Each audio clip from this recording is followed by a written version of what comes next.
Bonjour à tous et bienvenue sur Amel et ses robots. Aujourd'hui, je vous présente une délicieuse tarte cookie.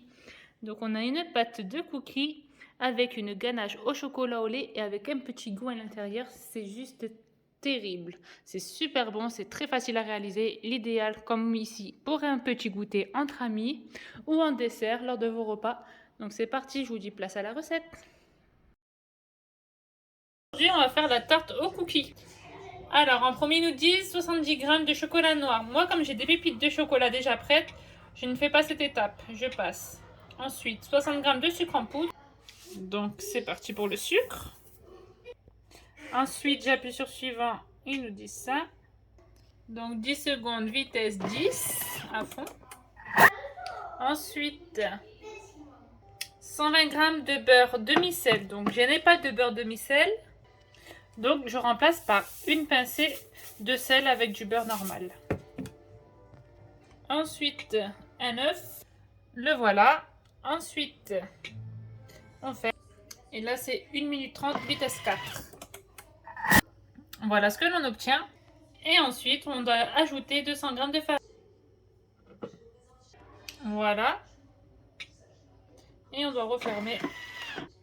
Et là, il nous dit de faire le turbo 5 fois. 1 fois, 2 fois, et comme ça 5 fois.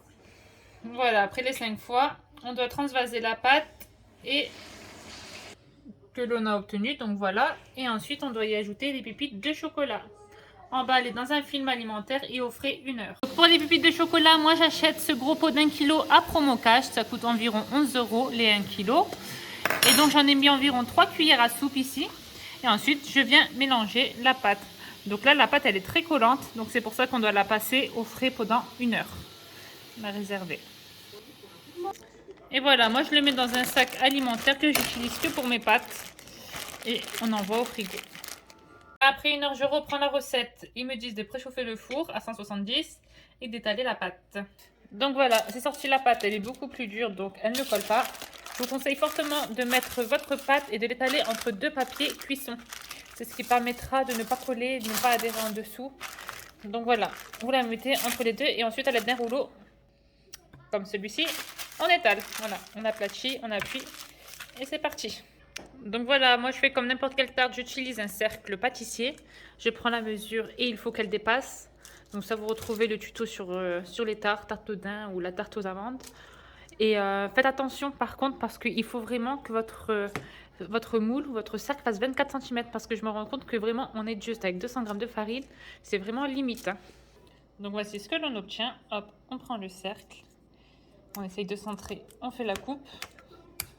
Donc voilà, appuyez bien puisqu'avec les petites pépites de chocolat, ça a tendance à bloquer. Et ensuite, hop, je viens prendre le surplus de pâte qui est sur le côté et je le mets directement à l'intérieur du moule pour le coller sur les parois pour faire nos côtés. Donc voilà, n'hésitez pas à doubler la pâte. Vous voyez, c'est une pâte très friable. Donc on l'épaissit un petit peu. Voilà, et on appuie un peu. Donc voilà ce que l'on obtient. On appuie avec notre pouce sur le contour de la pâte pour tout souder. Voilà. Et ce qui dépasse, je ne vais pas le couper, je vais juste le rabattre un peu avec mes doigts pour avoir un bord un peu plus. Voilà, même si ça dépasse, vous voyez là, ça dépasse un peu des rebords, c'est pas grave parce que le cookie a vraiment tendance à s'affaisser, à s'abaisser. Donc on le laisse là, on fait juste, on aplatit un peu le dessus, juste pour pas que ça fasse, ça soit pas continu. Voilà, on veut quelque chose de quand même d'assez lisse, d'assez régulier. Mais voilà, on va pas tout couper. On laisse un peu dépasser. Ensuite, on repart dessus. Donc, suivant, recouvrir la pâte de papier sulfurisé et remplir de billes. OK. Et enfourner pour 15 minutes. Retirer le papier des billes et faire cuire 12 minutes après. Voilà, on fait ce qui a été dit. On prend le papier cuisson. On vient le coller à la tarte. En fait, il ne faut pas que la tarte gonfle. Donc, il faut vraiment le faire, ça, c'est important. Et ensuite, moi, comme je n'ai plus les billes, franchement, je les cherche chez moi, je ne les trouve plus, comme par hasard. Donc, je remplace par des haricots blancs ou des légumineuses. On a quelque chose qui pèse un peu, mais qui ne brûle pas à la cuisson. Donc, on met ça un peu partout. On enfourne pour 15 minutes 170 degrés. Donc, vous l'aurez compris, cette recette, je ne l'ai jamais faite. Mais on s'adapte. Voilà, après les 15 minutes, on a juste à soulever le papier cuisson. Donc là, l'emballer pour pas que ça en mette partout. Et voilà, vous la réservez. Et on repart au four pour 170 degrés. On reprend la recette. Donc ils disent pendant ce temps, préparez la garniture. 300 g de chocolat noir pâtissier. Donc c'est là que j'interviens. Donc c'est personnel, mais moi je trouve que le chocolat noir c'est trop fort. En plus 300 g c'est beaucoup. Donc là moi je vais juste mettre une tablette de chocolat au lait, 200 g. Voilà, on appuie sur suivant, insérer le gobelet. Et là on va mixer vitesse 7. Ça je fais tout pareil, c'est pour réduire le chocolat. Donc voilà ce que l'on obtient. Et ensuite suivant, 250 g de crème liquide entière. Une ganache et un temps pour temps. Donc là c'est 300 g pour 250 plus 50 g de lait. Donc nous on va faire avec les 200 g de crème de chocolat au lait. Donc 200 g, on va mettre 150 g de crème liquide entière. Et on maintient les 50 g de lait pour avoir en tout 200 g de liquide. En plus moi j'ai ajouté une pincée de sel de l'Himalaya. Donc c'est un peu comme la fleur de sel, ça rajoute un peu de goût en bouche, c'est super bon. Ensuite on ferme avec le gobelet doseur et on part vitesse 3 pour chauffer le tout. Ensuite ils nous disent d'ajouter 2 œufs. Moi personnellement je le ferai pas. Voilà, donc ça je passe et verser sur le fond de tarte. Voilà. Et ensuite, voilà, baisser la température du four à 150 et encore chauffer 15 minutes. Et ensuite, la tarte sera prête. Voilà pour la ganache goûtée là, c'est juste trop bon avec la petite pointe de sel, c'est super bon.